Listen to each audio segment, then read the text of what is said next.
At the end of 2013, we packed up our lives in Australia and relocated to a really rugged and remote jungle island in Indonesia.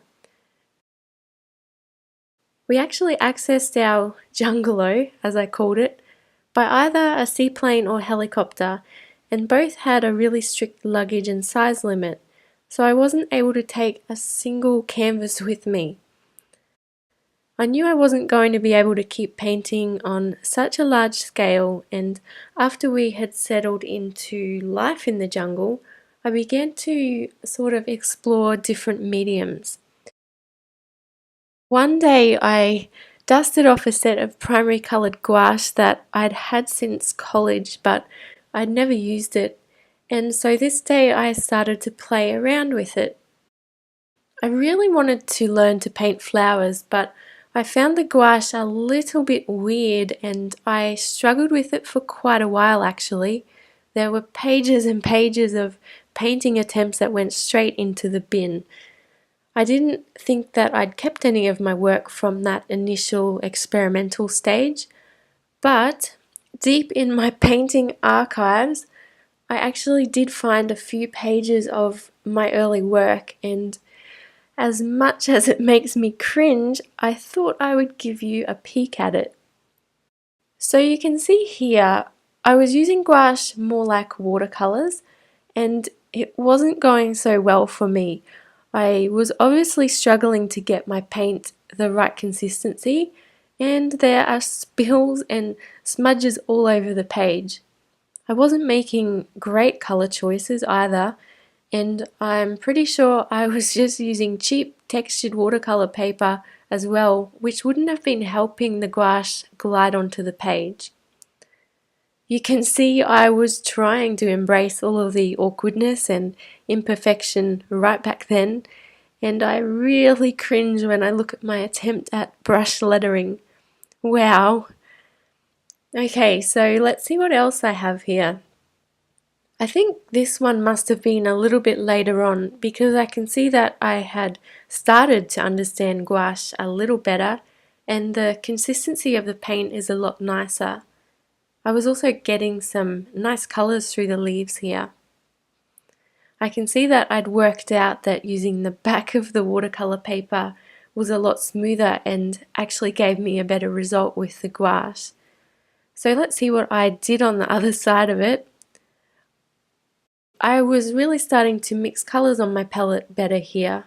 These colours are really nice, but I was struggling to get a nice finish and it looks like my colours just kept bleeding together where I didn't want them to. So I was still using gouache more like watercolours at this point as well.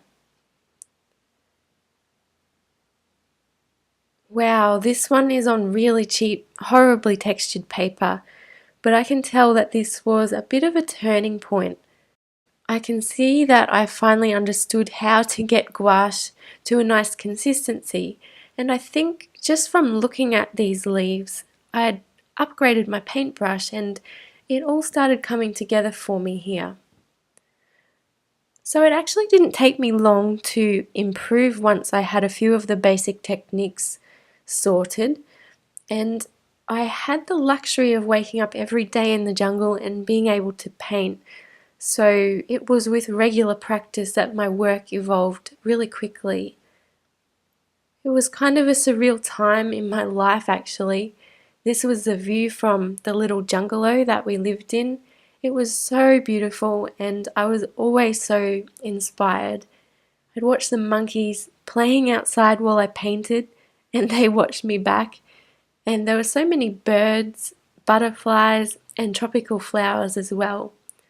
I'd take my sketchbook down the road to the most beautiful beach, and as often as I could, I'd sit and watch the sunset over the ocean. I wanted to share a little of my world with others, and so I actually opened an Etsy shop called Prinspiring, and then I started selling my work digitally as instant download art prints as well as clip art elements. So this was one of the very first paintings that I turned into a print, and I also turned these flowers into clip art for download. I really enjoyed making these prints because I got to paint flowers and birds as well as develop my hand lettering. As my little shop started to gain momentum, I started to collaborate with others as well. So I remember doing some work for charities initially, and I was helping to spread some important messages through my painting for them. And this floral heart shape became a greeting card that was sold in Trader Joe's actually.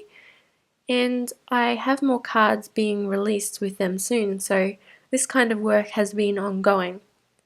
I also got to work with a lovely author, Jessica Ortner, creating images for one of her online programs, and I'm about to start work on a new exciting project for her soon as well, which is a bit of a secret at the moment.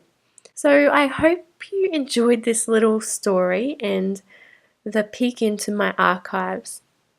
People tell me all the time that they can't paint, but the thing is, neither could I until I sat down and actually started painting and doing it consistently.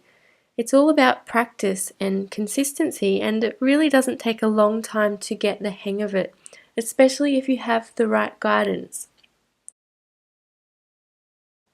So that's exactly why I created Bloomin Lovely Gouache.